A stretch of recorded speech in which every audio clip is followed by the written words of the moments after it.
4 हफ्ते किस चीज का आकलन होता है? प्रभावपूर्ण पठन का आकलन होगा।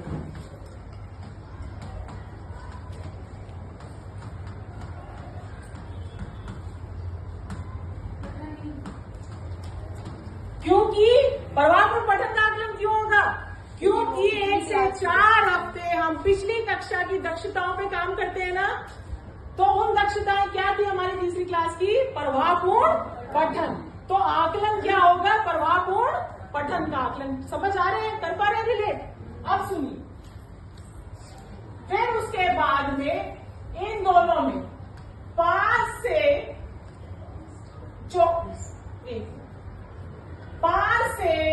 24 हफ्ते हम किन चीजों का आकलन करेंगे? पढ़कर समझने का आकलन और लेखन का आकलन। इन दो में हम किस किस के 2 आकलन करते हैं? पहला पढ़कर समझने का,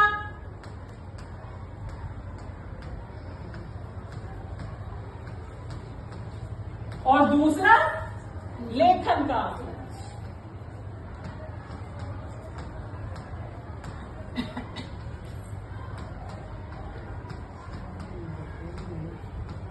पर इसके साथ साथ मैं एक और चीज बताना चाह रही हूं।